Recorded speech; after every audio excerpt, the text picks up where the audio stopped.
안녕하세요. 건강플러스 한주혜입니다. 기온이 급격히 떨어지는 겨울이면 비염 증상이 악화돼 힘들어하시는 분들 많은데요.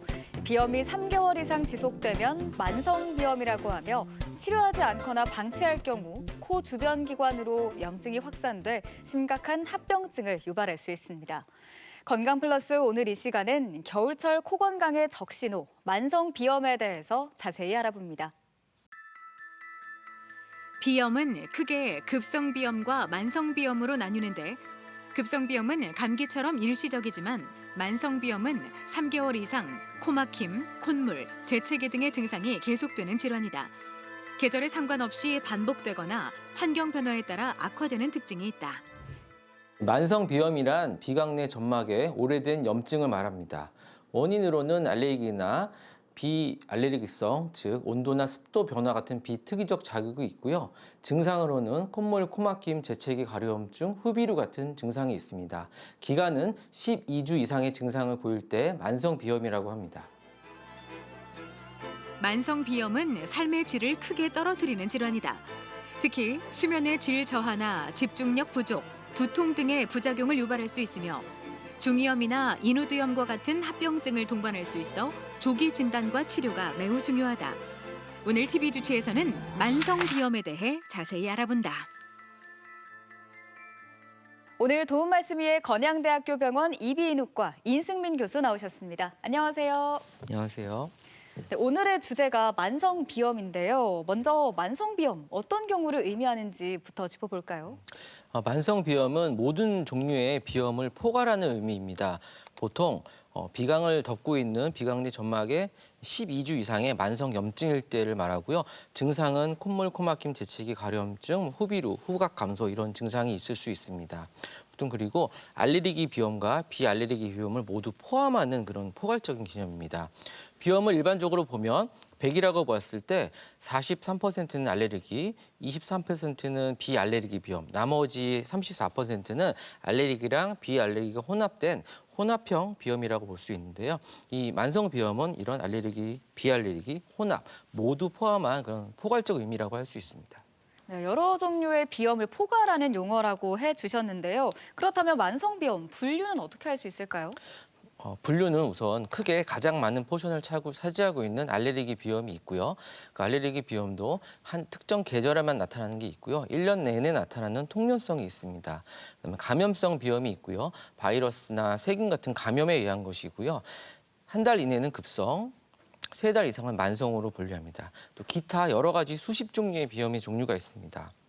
호상구 증가증과 관련된 비알레르기 비염이라는 특이한 질환이 있는데요. 알레르기 비염과 비알레르기 비염의 특징을 모두 가지고 있는 그런 질환입니다. 네. 보통 천식이나 아스피린 과민성, 비강 내 물혹 같은 거를 잘 동반하는 특징이 있고요.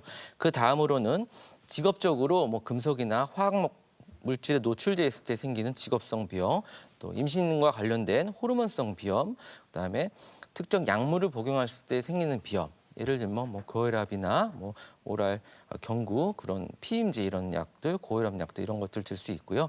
자극성 비염이라고 주변 환경에 의해서 온도 습도 변화에 의해 생기는 비염이 있고요. 음식 유발성 비염도 있습니다. 우리가 매운 음식을 먹거나 뜨겁거나 찬 음식을 먹을 때 콧물이 줄줄 흐르는 것을 음식성 비염이라고 합니다. 정서적인 이유로도 비염이 생길 수 있는데요. 스트레스가 많은 상황이 있을 때 비염이 잘 생깁니다. 그다음에 위축성 비염도 있습니다. 이 비염은 비강 안은 굉장히 넓지만 코가 막힌다고 오히려 호소하는 역설적인 그런 비염입니다. 이런 여러 가지 비염의 종류를 모두 배제했을 때 원인을 찾을 수 없을 때 우리는 이제 원발성 비염이라고 표현하는데요. 이 원발성 비염도 굉장히 종류가 많습니다. 되게 다양하게 분류가 되는데요. 이 만성비염을 일으키는 요인도 여러 가지가 있을 것 같아요. 어떤 것들이 있을까요? 우선 자율신경계의 불균형을 들 수 있습니다. 우리 코는 교감신경과 부교감신경이 같이 조화를 이루면서 이렇게 코의 콧물, 코막힘을 조절하게 되는데요. 보통 이제 여러 가지 자극에 의해서 부교감신경이 활성화가 됩니다. 그렇게 되면 코 안에 점막에 혈관들이 이완돼서 확장이 되고요. 모세혈관의 투과성이 좋아지기 때문에 콧물이 많이 분비되고 코 점막이 늘어나서 부어서 막히게 됩니다. 이런 이제 자율신경의 부조화를 원인으로 들 수 있고요. 다른 해부학적 요인도 있습니다. 예를 들면 코 안의 가운데 선반 비중력이 한쪽으로 삐뚤어져 있다든지 코 안에 합의각계 라는 온도 습도 조절하는 큰 기관이 많이 커져 있다든지 아니면 물혹이 있다든지 아니면 편도나 소화 같은 경우 아데노이드 비대를 통해서 호환이 잘 막히기 때문에 비염이 잘 생길 수 있고요. 뭐 바이러스나 박테리아 같은 감염성 요인도 있습니다. 그다음 또 하나 특이할 점으로 악성 종양도 비염을 유발하는 요인이 될 수 있는데요. 악성 종양이 의심할 수 있는 신호가 한쪽에만 비염이 증상이 생기거나 그쪽에 코 막힌 콧물, 피가 나거나 악취가 날 때는 악성 종양의 초기 증상으로 비염으로 나타날 수 있습니다. 네, 앞서 음식성 비염도 언급을 해주셨듯이 사실 맵거나 뜨거운 음식 먹으면 당연히 콧물이 나는 게 자연스러운 생리현상이라고 생각하는 분들도 많으시잖아요. 네. 근데 이렇게 좀 방치를 하게 되면 어떻게 해야 될까요? 비염을 방치하게 되면 우선 코 안에 염증이 국한되지 않고 주변에 있는 이제 얼굴에 공기가 차 있는 방을 부비동이라고 하는데요. 그 옆에 동네로 이사 가서 염증이 생기거나 고름이 차는 축농증이 생길 수도 있고요. 네. 귀에 중이염이 생길 수도 있습니다. 또한 코 막힘이 지속이 되게 되면 소아 같은 경우는 입으로 계속 숨을 쉬게 됩니다. 그로 인해서 얼굴 모양이나 부정교합, 치아의 발달에 불균형이 생기고 아이들이 정서적으로 참을성이 없어지고 집중력을 저하되고 과잉 행동을 하는 ADHD 같은 질환이 생길 수 있고요. 수면의 질이 굉장히 저하가 됩니다. 코가 막혀서 입으로 숨 쉬니까. 그래서 항상 성인 같은 경우도 만성적으로 피로하고 일에 집중력이 떨어지게 됩니다.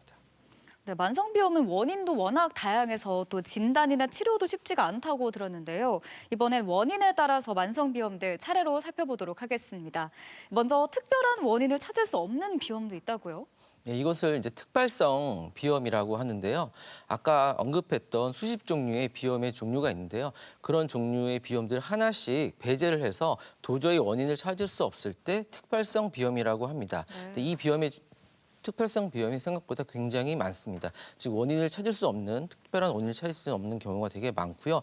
주로 그 알레르기 비염의 특징은 재채기 가려움증인데요. 네. 그것보다는 코막힘과 콧물을 많이 호소하고요. 20대 이상의 여성에게 특히 많고요. 계절을 타지 않는 그런 통용성 특징을 보입니다. 치료로는 일반적인 경구용 항히스타민제나 코 안에 뿌리는 스테로이드 분무제를 가장 많이 치료로 사용합니다. 그다음에 콧물이 유일한 증상일 때가 있습니다. 다른 증상은 하나도 없고 콧물만 수돗물처럼 줄줄줄 흐른다. 이럴 때는 콧물에만 효과가 있는 스프레이가 따로 있습니다. 그래서 식사 전에 뿌려도 되고요. 이런 국소형 항콜린제라는 스프레이 재질을 사용해서 증상을 호전시킬 수 있습니다. 네, 치료법에 국소 스테로이드 분무제라고 있는데 이건 평소에 사람들이 많이 쓰는 그 코에 뿌린 스프레이랑은 좀 다른 걸까요? 이게 좀 다르다고 할 수 있고요. 우리가 쉽게 약국에서 의사 처방 없이 구입해서 뿌리는 스프레이는 코 막힘만 뚫어주는 국소 혈관 수축제입니다. 그러므로 근데 이 약은 오래 쓰면 안 됩니다. 5일 이상 쓰면 코가 완전히 망가집니다. 그래서 주의를 해야 되고요. 제가 말한 국소 스테로이드 분무제는 의사의 처방이 있어야만 쓸 수 있는 스테로이드 코 안에 뿌리는 스프레이고요. 이게 모든 비염의 첫 번째 치료로 되어 있습니다. 약보다 훨씬 효과가 좋고요. 부작용도 적고요. 그래서 가장 안전하고 효과적인 약제는 먹는 약보다 이 국소 스테로이드 제제라고 할 수 있습니다. 네, 스테로이드라고 하면은 많은 분들이 부작용 걱정도 하실 것 같은데 이 경우는 크게 영향이 많진 않을까요? 네, 없습니다. 왜냐하면 경구 스테로이드 제제는 먹으니까 전신의 증상을 나타나게 되는데요. 네. 국소 스테로이드 제제는 콧구멍 안에만 분무합니다. 그래서 비강 점막에만 흡수되고요. 생체 전신 흡수율은 0.01이 채되지 않기 때문에 전신 작용은 전혀 없다고 볼 수 있습니다. 네, 또 다른 원인도 살펴보겠습니다. 코 점막의 혈관이나 신경조절 기능에 이상이 생겨서 발생하는 만성비염, 이건 어떤 건가요? 이것을 바로 혈관 운동성 비염이라고 하는데요. 방금 언급한 이 특발성 비염과 같은 용어입니다. 특발성 비염의 한 종류이고요. 굉장히 이 혈관 운동성 비염이 주변에 많습니다. 원인은 언급해드렸던 자율신경계의 이상입니다. 부교감 신경이 과도하게 자극돼서 콧물 재채기, 가려움증, 여러 가지 증상이 나타나게 되고요. 이런 분들은 대부분 코 점막이 굉장히 예민해져 있습니다. 상기도의 과반응성인데요. 온도, 습도, 담배 연기, 강한 향기 같은 자극에 일반적인 반응보다 훨씬 과민하게 과장된 방어 기전을 나타냄으로써 콧물, 코막힘이 유발되게 됩니다. 또한 정서적인 스트레스도 큰 심리적인 요인이 될 수 있고요. 치료로는 아까 방금 언급한 국소형 스테로이드 제제가 가장 좋은 치료 대안이고요. 콧물만 증상이 있을 때는 국소형 콜린제로서 콧물만 치료할 수 있습니다. 네, 뿐만 아니라 또 체내 호르몬 변화로 인한 만성 비염도 있다고 하셨는데요. 이건 어떤 경우인가요? 우리 몸에 내분비와 관련된 내분비 질환과 관련된 비염이 있는데요. 그 내분비 그 두 질환이 있습니다. 갑상선 기능 저하증과 말단 비대증입니다. 갑상선 기능 저하증은 몸이 전반적으로 이렇게 푸석푸석 붓는 경향이 있습니다. 그래서 네. 코 안에도 붓는 게 있고요. 갑상선 기능이 저하되면 교감신경이 저하되고 부교감신경이 항징되게 됩니다. 그럼으로써 콧물 투과성이 코 안의 점막의 투과성이 좋아져서 콧물이 많이 분비되고 코가 많이 붓게 됩니다. 그래서 비염이 나타나게 되고요. 말단 비대증은 우리 뇌에 이제 뇌하수체에 종양이 생겨서 거기서 성장 호르몬이 많이 분비되는 그런 질환인데요. 성장 호르몬이 많이 분비되기 때문에 말단이 다 커지고 키도 커지고 골격이 우락부락해지는 겁니다. 그러면서 코 안에 뼈도 커지고 점막도 커지면서 코가 막히게 되고 비후성 비염이 생기게 되는 질환입니다. 또한 가장 호르몬성 비염의 대표적으로 임신성 비염이 들 수 있습니다. 간략하게는 이제 생리 때 비염이 잘 생기는 걸 들 수 있고요. 또 임신돼서 후기로 갈수록 더 비염이 심해집니다. 임신을 하면 온몸이 붓듯이 코 안도 붓습니다. 그 원인을 과학적으로 찾아보면 혈중 에스트로겐 농도가 증가돼서 그렇게 생기게 되고요. 신기하게도 출산과 동시에 증상이 거의 호전이 됩니다. 임신성 비염을 치료할 때는 어떤 약물도 사람에 대해서 임상 실험을 한 적이 없기 때문에 동물 실험밖에 없습니다. 그러므로 안전한 약물은 있을 수는 없고요. 그래서 생리시검수로 코 세척을 하는 게 가장 좋은 치료일 수 있고요. 그게 안 된다면 코 안에 뿌리는 스테로이드 분무제를 사용할 수 있습니다. 코 안에만 효과가 있기 때문에 전신작용은 없어서 비교적 안전하다고 할 수 있습니다. 네, 그런가 하면 특정 약물로 인해서도 만성 비염이 발생할 수 있다고요. 예, 약물성 비염이라고 할 수 있는데요. 가장 대표적인 게 아까 말씀드렸던 약국에서 의사 처방 없이 코를 뚫어주는 스프레이를 사서 뿌리면 바로 시원하니까 장기간 남용을 하게 됩니다. 그렇게 되면 코 안이 수축됐다가 늘어났다가 이런 일이 반복되면서 영구적으로 늘어나게 됩니다. 그것을 바로 이제 약물성 비염이라고 하는데요. 이 습관적인 국소형 비점막 수축제를 사용해서 생기는 비염은 가장 중요한 치료가 그 스프레이를 바로 버리는 겁니다. 사용을 중단하는 겁니다. 그렇게 되면 한 달 이내에 증상이 보통은 돌아옵니다. 하지만 너무 오래 쓰는 경우에는 수술적 치료가 필요한 경우도 있습니다.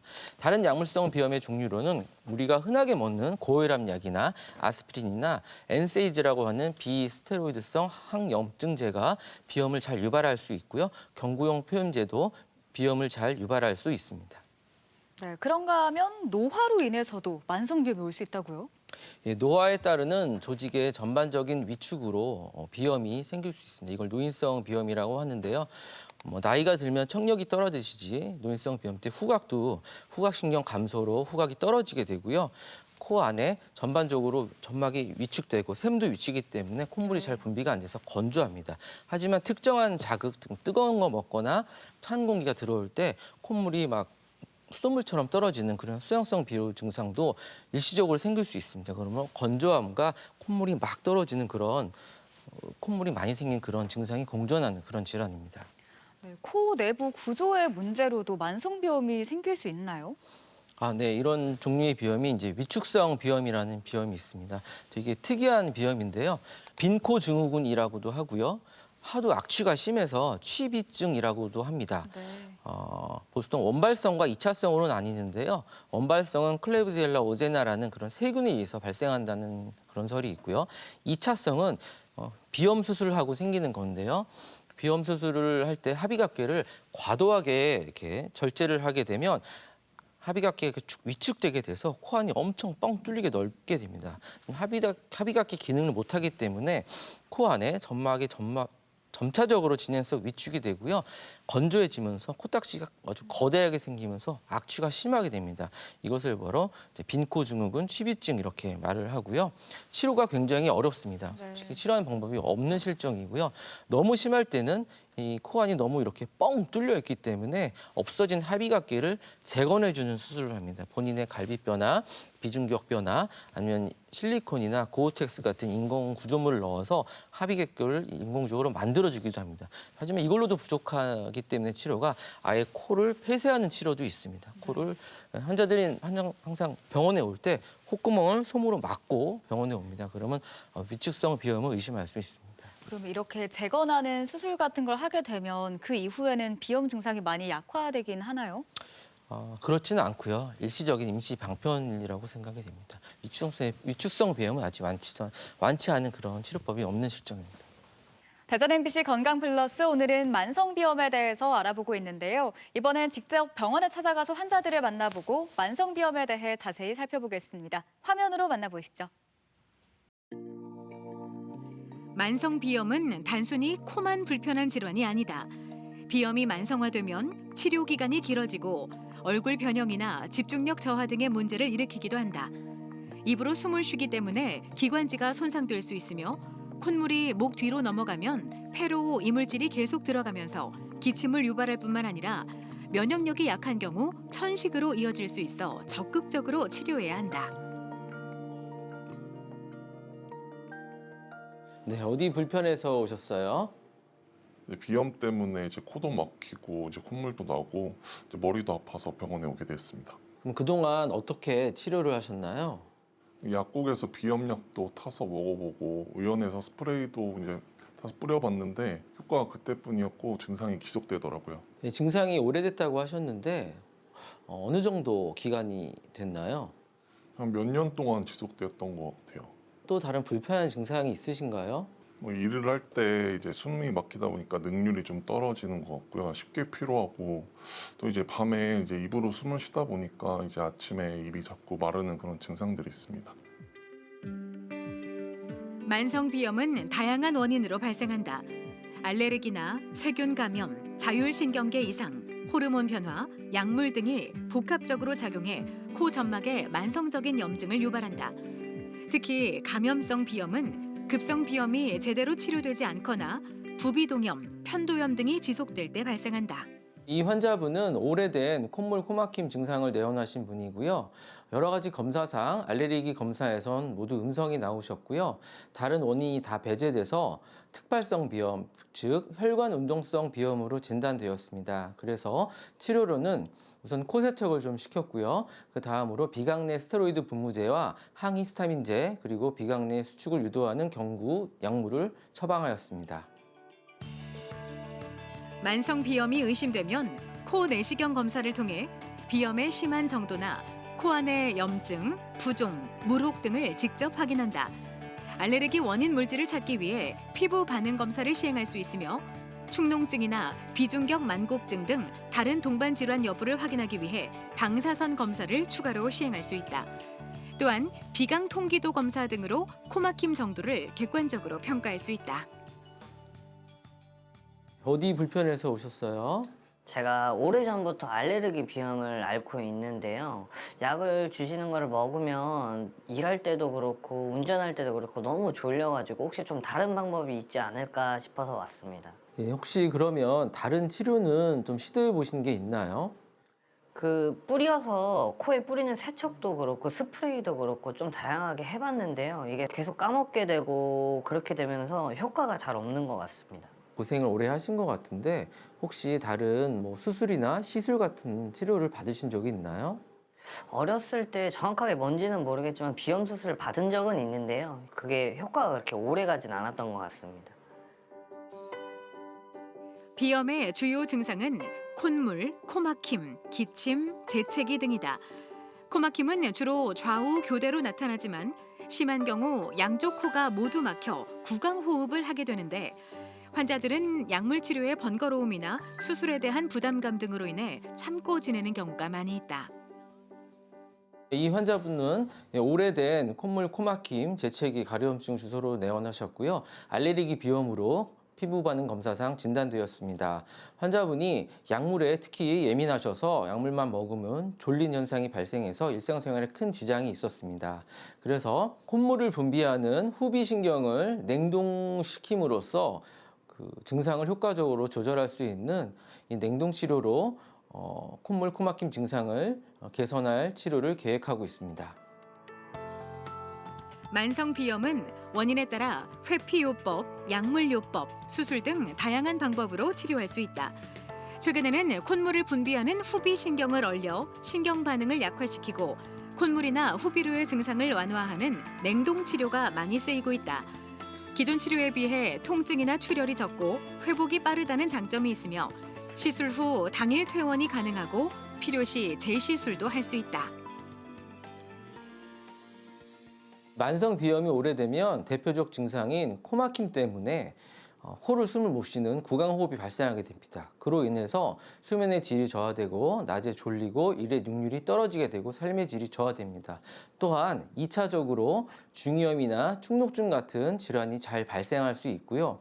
또한 오래 지속되다 보면 약물을 세게 써야 되고 내성이 생기고 추후에 구조적 변화로 인해서 수술이 필요한 경우가 많습니다. 그래서 조기에 발견하고 치료하는 것이 중요합니다.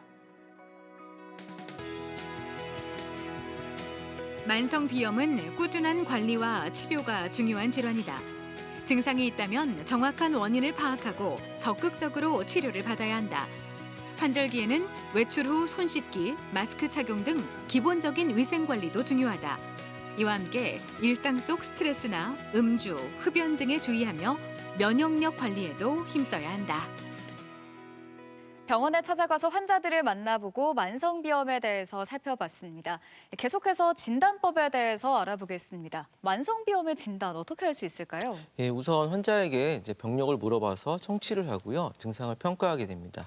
그다음에 코 안에 내시경을 봐서 어떤 구조에 이상이 있는지 관찰하게 됩니다. 그다음에 코가 어느 정도 막히는지 음향 통기도 검사를 통해서 객관적으로 막힘의 정도를 평가하게 됩니다. 그래서 후각이 떨어졌는지 한국형 후각 검사를 진행하게 되고요. 알레르기 비염이 가장 많기 때문에 어떤 알레르겐이 있나 피부 반응 검사를 하거나 피를 뽑아서 혈액 검사를 하기도 합니다. 그다음에 또 아까 언급했듯이 악성 종양이나 양성 종양이 비염의 증상으로 처음에 나타날 수 있기 때문에 코 안에 종물이 있거나 종양이 의심되면 CT나 MRI를 촬영하게 됩니다. 네, 이런 방법으로 만성비염이라고 진단을 받으면 치료는 어떻게 할 수 있을까요? 보통 대부분은 약물 치료를 먼저 시작하게 됩니다. 가장 대표적인 두 가지 약제로 비강내 스테로이드 분무제랑 먹는 경구 항히스타민제를 들 수 있습니다. 이 두 가지 약물이 가장 대표적인 치료제이고요. 그중에 하나만 선택한다고 하면 비강내 스테로이드 분무제가 가장 효과가 좋고 부작용이 적고 안전한 약물이라고 할 수 있습니다. 다른 약물로는 코가 많이 막힐 때 경구 점막 수축제, 스테로이드제를 쓸 수 있고요. 그다음에 코가 많이 막히고 천식이 있을 때는 경구 르코트리엔 수용체 기량제를 쓸 수 있습니다. 그다음에 콧물이 주 증상일 때는 비강내 항콜린 분무제라는 스프레이를 쓰고요. 경한 증상일 때는 비강내 항히스타민제를 분무합니다. 최근에는 여러 가지 약물을 병합해서 연구를 해서 발표를 많이 하는데요. 가장 많은 조합은 비강내 스테로이드 분무제와 경구 항히스타민제의 조합이고요. 요즘에는 새로운 약물도 나왔습니다. 비강내 스테로이드 분무제랑 비강내 항히스타민 분무제를 복합제로 한 번에 섞어서 만든 그런 약물도 나와서 효과를 잘 보고 있습니다. 네, 이렇게 만성비염이 있으면 주변 환경 관리도 굉장히 중요할 것 같은데요. 어떤가요? 만성 비염의 약물 치료와 함께 환경 관리가 매우 중요합니다. 첫 번째로 우리 주위의 공간을 관리하는 것입니다. 공기 관리인데요. 매일 아침마다 환기를 좀 하시고요. 공기청정기가 있으면 필터를 자주 갈고, 그다음에 저희가 쓰는 이불 이런 빨래 용품들은 55도 이상의 고온으로 자주 세탁을 해주는 게 좋습니다. 그다음에 건조하지 않게 관리하는 것입니다. 코에 가장 안 좋은 환경 두 가지는 건조함이랑 찬 공기입니다. 이 두 가지예요. 그래서 겨울철에 비염 환자가 제일 많은 것입니다. 그래서 건조하지 않게 밖에서 추운 데서 이제 안에 좀 더 건조해지기 때문에 실내 습도를 40에서 50%로 조절하는 것이 좋습니다. 그다음에 자극적인 환경을 피하는 것입니다. 강한 향수나 그다음에 화학 물질, 담배 연기 여러 가지 본인한테 알러진이 있는 그런 자극적 물질을 피하는 것이고요. 마지막으로 스트레스 관리를 줄 수 있습니다. 스트레스도 비염의 가장 큰 원인 중에 하나입니다. 부교감 신경을 항진시키기 때문에 이런 스트레스 정서 관리도 중요하다고 할 수 있습니다. 환경을 건조하게 안 하기 위해서 가습기 사용도 많이 하시잖아요. 근데 종류도 뭐 진동도 있고 가열식도 있는데 그런 종류에 따라서 효과도 좀 다를까요? 그런 뭐 종류에 따라 효과가 다르지는 않고요. 최근에 문제가 됐던 가습기 이슈가 있잖아요. 네.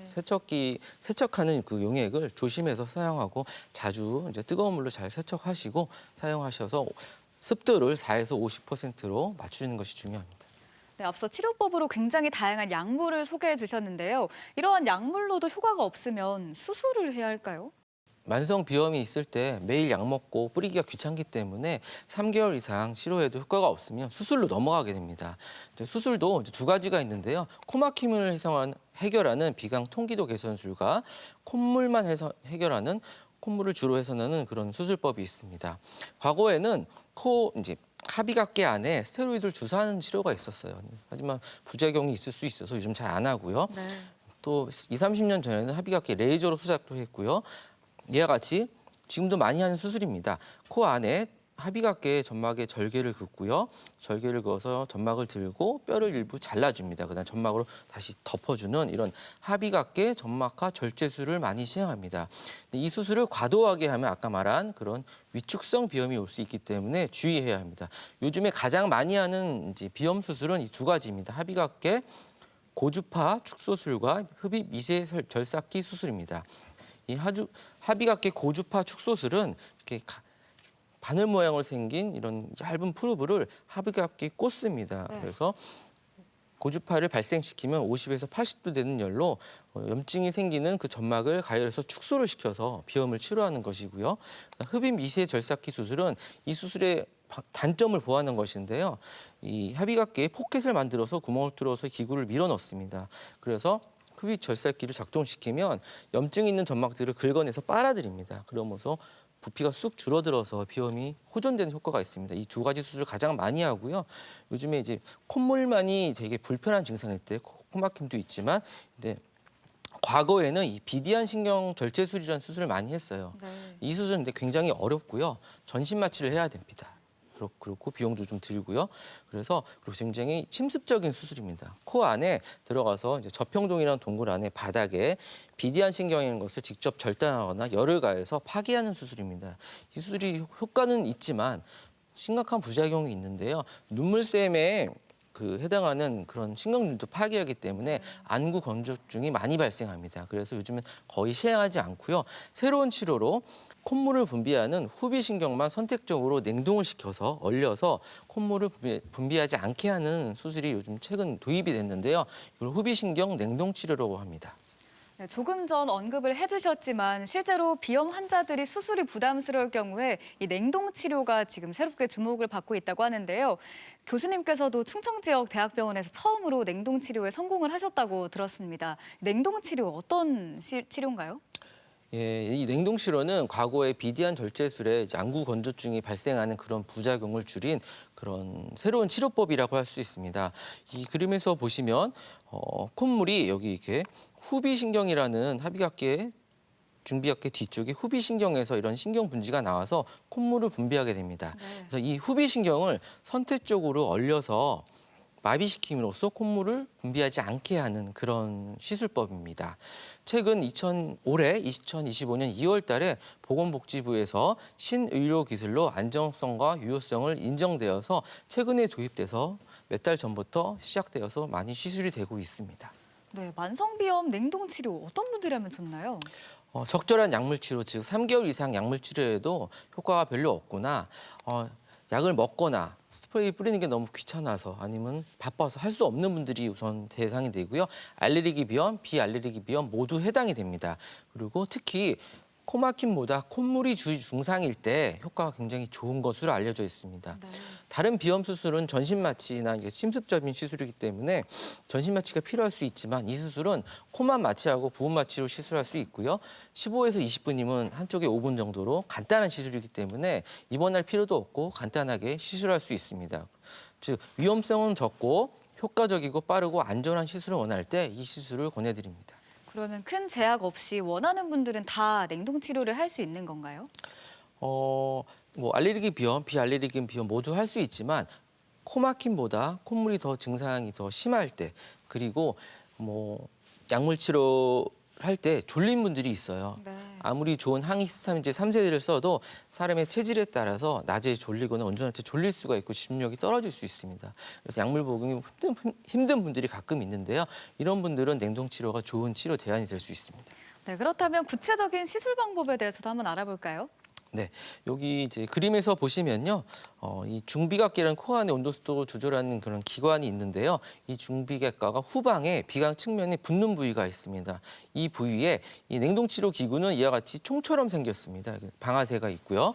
이 냉동치료 기구의 얇은 프루브를 코 안에 깊숙이 넣습니다. 그래서 이 중비도의 후방에 접근시켜서 아산화질소를 이제 발생시키게 되는데요. 이 풍선같이 생긴 끝에서 아산화질소를 발생시켜서 마이너스 40도에서 마이너스 100도 정도의 그 초저온으로 냉각을 급속하게 시킵니다. 보통 한쪽당 30초씩 진행을 하게 되는데요. 그래서 후비신경을 얼리게 됩니다. 그래서 후비신경을 마비시켜서 콧물 분비를 줄이게 하는 치료입니다.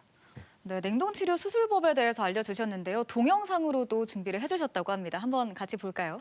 예, 동영상으로 한번 보시겠습니다. 코 안에 이 중비각과가 있는데 이걸 약간 내측으로 밀게 되고요. 그다음에 이제 냉동치료하는 프루브를 이렇게 풍선 모양의 프루브를 넣게 됩니다. 그래서 중비각계가 이 비강 측면에 붙는 이 부위에 냉동을 시키게 됩니다. 아산화질소가 이렇게 분비되면서 초저온으로 마이너스 40, 50도 정도의 온도로 이렇게 냉각을 시키면 이런 그 드라이아이스처럼 이렇게 연기가 분출되게 됩니다. 네. 한 30에서 50초 정도 한쪽당 이렇게 시행을 하게 되고요. 계속 이렇게 시행을 하게 되면 연기가 더 이상 안 날 때가 있습니다. 이제 아산화질소가 다 분출이 된 거고요. 그러면 살살 밀어내면서 이렇게 떼어내게 됩니다. 이거 같이 보시면 피가 한 방울도 안 난 걸 알 수 있습니다. 그래서 합병증도 적고 회복이 굉장히 빠른 그런 장점이 있습니다. 네, 시술을 할 때 통증은 따로 없을까요? 통증은 당연히 있고요. 그래서 수술 전에 마취를 하게 하고 되고요. 이게 냉동 치료다 보니까 저희가 이제 여름철이나 겨울에 아이스크림을 먹을 때 머리가 이게 띵한 그런 두통이 있을 수 있습니다. 그걸 네. 아이스크림 헤드에이크라고 하는데요. 이게 마이너스 40도 이하의 초저온이기 때문에 이 아이스크림 헤드에이크가 잠깐 생깁니다. 그렇지만 한두 시간 내에 없어지게 됩니다. 또한 아까 말씀드렸듯이 두통이나 치통이 한두 시간 정도 있을 수 있습니다. 네, 이러한 냉동치료의 효과는 어느 정도인지 궁금한데 어떤가요? 보통 이제 콧물이 제일 효과가 있다고 말씀드렸잖아요. 콧물은 80% 이상 증상이 좋아진다고 여러 논문에서 이제 인증이 됐고요. 나머지 비염 증상인 코막힘, 재채기, 가려움증도 반 이상 호전된다고 되어 있습니다. 그러면 냉동치료를 하게 되면 지속 기간은 어느 정도 되는지 궁금합니다. 아까 말씀드렸다시피 이제 냉동에서 얼리는 거잖아요. 그럼 네. 당연히 해동 과정이 있고 주변 구조가 다시 살아나게 됩니다. 그 기간을 이제 여러 논문을 통해서 검증을 해본 결과 1, 2년 정도를 얘기하고 있습니다. 사람마다 몇 년이 더 갈 수는 있지만 보통 1, 2년 되면 그 신경이 다시 재생이 될 수 있기 때문에 1, 2년마다 치료를 다시 해야 할 수도 있습니다.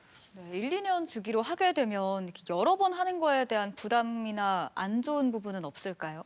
보통 과거의 비염 수술은 열을 가하는 거였거든요. 수백 도의 열을 가하면 화상을 입기 때문에 주변 조직이 회복이 안 됩니다. 영구적인 손상입니다. 하지만 이 냉동 치료는 단점과 장점이 될 수 있는데요.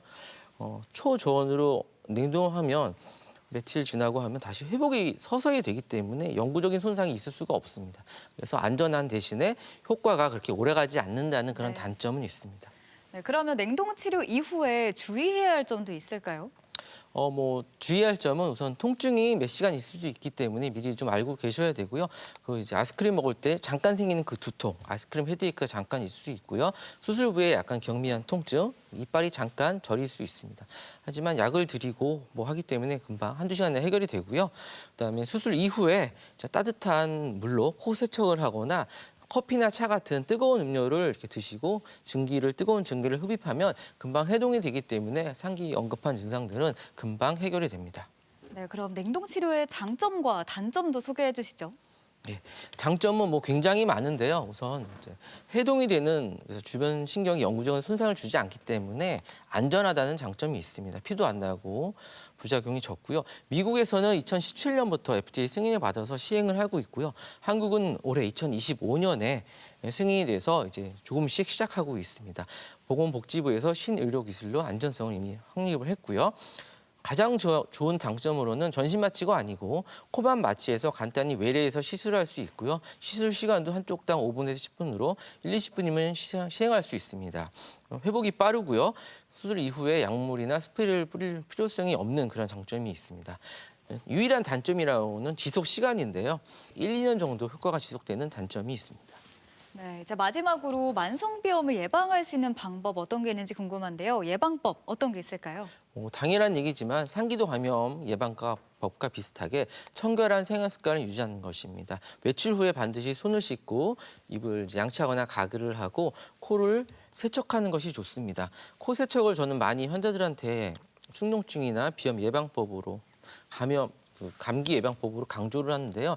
외출한 후에 양치하듯이 손 닦듯이 코 안을 생리식염수로 세척을 해주는 겁니다. 그러면 코 안도 시원하고요. 감기 예방 효과가 탁월합니다.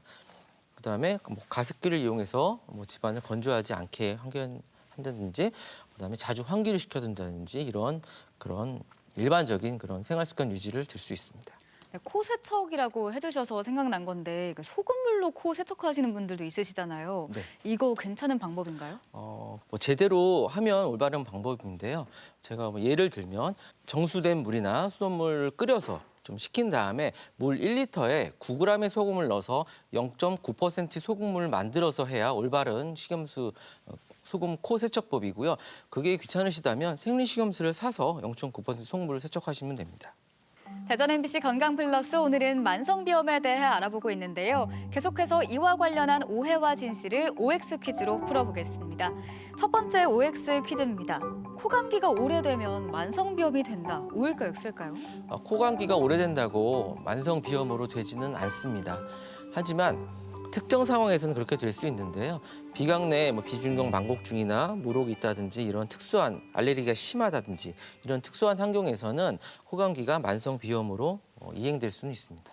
네, 다음 질문입니다. 만성비염을 방치하면 축농증으로 발전한다. 이건 O일까요, X일까요? 네, 정답은 O입니다. 만성비염이 오래되면 코 안에 점막에 국한돼 있던 그 염증이 코 옆에 동굴에 있는 부비동으로 퍼져갈 수 있고요. 그 퍼져가서 그 부비동 안에 점막에 염증이 생기거나 고름이 차서 축농증으로 발전할 수 있습니다. 네, 이어서 질문 드리겠습니다. 코를 자주 풀면 비염이 악화된다. O일까요, X일까요? 정답은 O입니다. 코를 자주 피는 건 코 위생에 굉장히 안 좋은 겁니다. 코를 자꾸 풀면 코 점막이 늘어납니다. 그리고 자꾸 풀어보면은 피도 날 수 있습니다. 그러면 건조해지고 딱쟁이도 생기고 이런 악순환이 반복되면서 비점막의 염증이 만성으로 되고요. 축농증이 이행될 수도 있고 해서 코를 자주 푸는 거는 매우 안 좋은 습관입니다. 너무 답답할 때는 생리식염수로 코 세척을 하시거나 차라리 코를 뒤로 들이마셔서 입으로 뱉는 것이 훨씬 좋은 습관입니다. 네, 또 다른 질문인데요. 아이가 비염이 있으면 성장 발육에 문제가 생긴다. 이건 O일까요, X일까요? 정답은 O입니다. 아이가 비염이 심하면 코가 제일 많이 막힙니다. 코가 막히면 입을 벌리고 지내게 되는데요. 그렇게 되면 얼굴 구조에 이상도 생기고 성장 과정에 부정교합도 생기고 치열 발달도 좀 저해되게 됩니다. 그리고 계속 입을 벌리고 자면 수면의 질이 떨어지고요. 깊은 잠을 못 자면 우리 아이들이 깊은 잠을 잘 때 성장 호르몬이 나오는데요. 그 성장 호르몬 분비가 줄기 때문에 간접적으로 성장이 방해받을 수 있습니다. 네, 마지막 OX 질문입니다. 만성비염은 재발이 잘 된다. O일까요, X일까요? 네, 정답은 O입니다. 만성비염 환자들은 대부분 코 안의 점막이 굉장히 예민해져 있습니다. 그렇기 때문에 여러 가지 주변 환경, 온도, 습도 차이, 찬 공기, 향수, 담배 연기 이런 거에 조금만 자극이 와도 과민 반응을 하기 때문에 그리고 우리가 살면서 이런 환경을 피하고 살 수는 없기 때문에 만성비염은 재발이 잘 되는 편입니다. 대전 MBC 건강플러스 오늘은 만성비염에 대해서 알아보고 있는데요. 이번엔 시청자 여러분의 궁금증 풀어보겠습니다. 첫 번째 질문인데요. 아이가 비염을 늘 달고 사는데 냉동 치료는 몇 세부터 가능한가요? 라고 질문 주셨거든요. 안타깝게도 소아의 경우는 아직 냉동 치료의 적응증에 해당하지 않습니다. 여러 가지 2017년부터 발표된 논문에 의하면 만성 치료는 보통 성인에 국한됩니다. 하지만 고2, 3 정도면 성인이 되기 때문에 성인으로서 이제 성장이 완료된 그런 시점에서는 냉동 치료를 적용할 수 있다고 생각합니다. 네, 다음 질문인데요. 코감기와 비염은 증상만으로는 구분이 어렵다고 하는데 병원에서는 어떻게 구분하는지 궁금해하시네요. 코감기와 만성비염은 원인과 증상이 모두 다른데요. 코감기는 일반적으로 전신적인 증상입니다. 코에 국한되지 않고 발열이나 몸살 이런 전신 증상이 있고요. 원인은 바이러스나 세균이고요. 대부분 일주일 이내에 자연 치료가 됩니다. 하지만 만성비염은 기간이 3개월 이상이고요. 원인은 여러 가지 주변의 자극이나 알레르기 같은 것들입니다. 그리고 치료도 뭐 여러 가지 스테로이드 분무제나 이런 증상 치료, 대증 치료를 하게 됩니다. 네, 끝으로 만성비염에 대해서 꼭 기억해야 할 점 한마디로 요약해 주시면 좋겠는데요. 만성비염은 네모다. 어떻게 하시겠나요? 만성비염은 스위치다 이렇게 표현하고 싶습니다. 만성비염은 스위치처럼 여러 가지 주변 자극에 의해서 켜지게 되고요. 적극적인 치료를 하면 끌 수가 있습니다. 그래서 적극적인 치료와 노력으로 관리를 하면서 스위치처럼 껐다 켤 수 있다고 해서 저는 스위치라고 표현하고 싶습니다. 대전 MBC 건강플러스 오늘은 만성비염에 대해서 알아봤습니다. 지금까지 도움 말씀에 이비인후과 인승민 교수 함께하셨습니다. 오늘 말씀 고맙습니다. 이어서 하루의 시작을 운동으로 상쾌하게 열어드리는 건강 틈새 운동 시간인데요. 모두 함께 운동할 준비 되셨나요?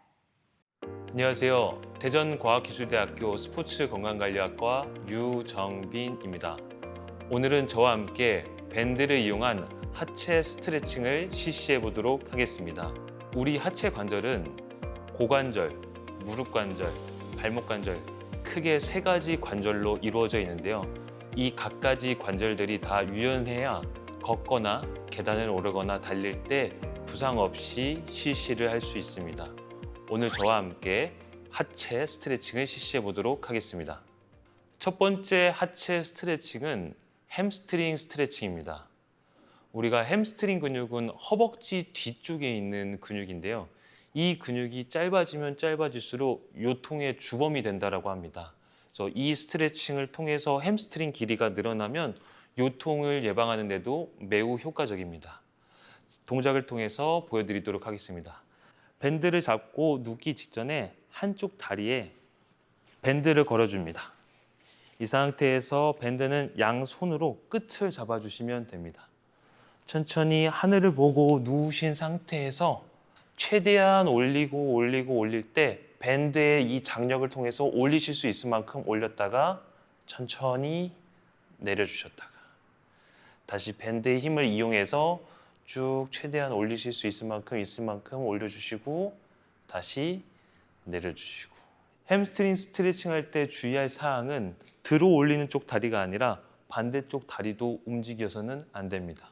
또한 들어 올리는 다리는 발목을 90도로 유지한 상태로 곧게 올렸다가 곧게 그대로 내리시면 됩니다.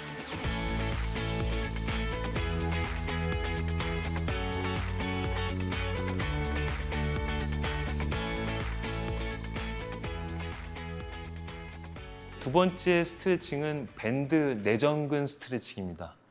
아까와 동일하게 밴드를 먼저 한쪽 발에 걸어주시고 이번에는 한 손으로 양쪽의 밴드를 잡으실 겁니다.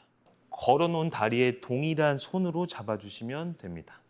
천천히 하늘을 보고 누운 상태에서 밴드를 아까와 마찬가지로 쭉 높게 들어주신 상태에서 그대로 옆으로 쭉 벌려주시면 됩니다. 이때 밴드를 통해서 내가 갈 수 있는 범위를 최대한 조절하는 겁니다. 돌아오고 쭉 최대한 갈 수 있을 때까지 넘어갔다가 돌아오고. 이때 주의할 사항은 근육을 갑자기 너무 급하게 스트레칭하면 늘어나거나 찢어질 수 있기 때문에 근육을 늘려줄 때는 천천히 호흡하시면서 늘렸다가 다시 돌아오게끔 주의해 주시면 됩니다.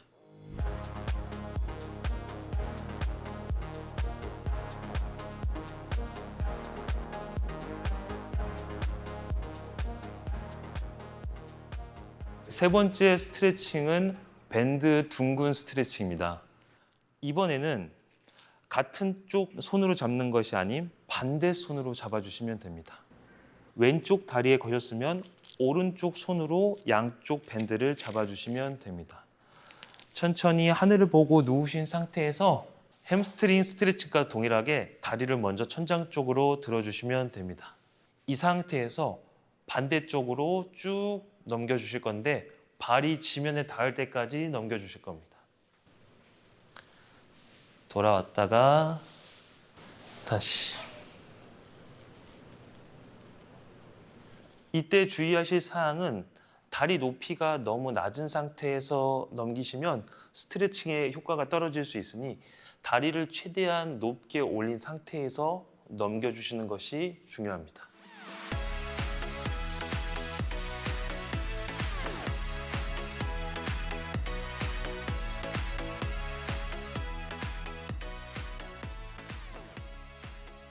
네 번째 스트레칭은 밴드 장요근 스트레칭입니다.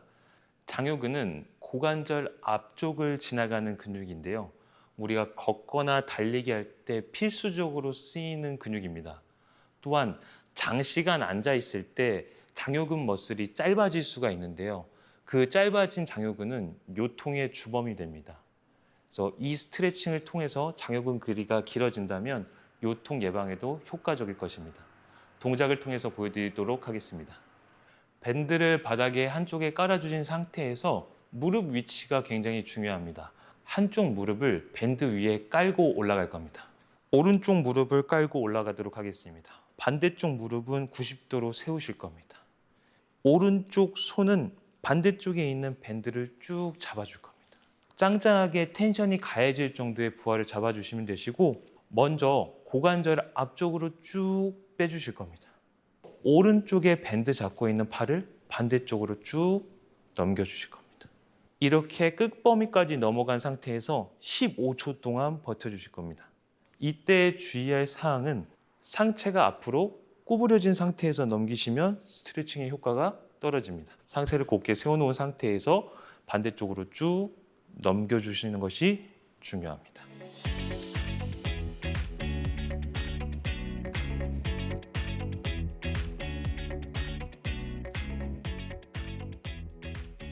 다섯 번째 스트레칭은 종아리 스트레칭입니다. 우리가 일상 속에서 걷고 달리고 계단을 오를 때 쉼없이 쓰이는 근육이 이 종아리 근육입니다. 이 종아리 근육을 풀어줌으로써 하루의 일과의 피로를 싹 날려줄 수 있는 방법입니다. 한쪽 다리에 밴드를 걸어주실 건데 이번에는 2번 접으실 겁니다. 2번 접으신 상태에서 밴드를 발에 걸어줄 때 발의 중간 부위가 아니라 위쪽 부위에 걸어주실 겁니다. 발가락이 다 덮이게끔 이렇게 걸어주실 겁니다.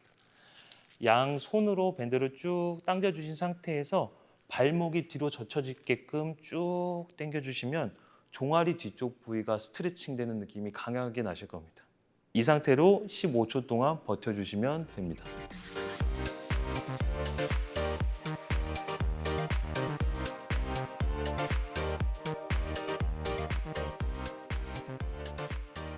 오늘 저와 함께 밴드를 이용한 하체 스트레칭을 진행해 보았는데요.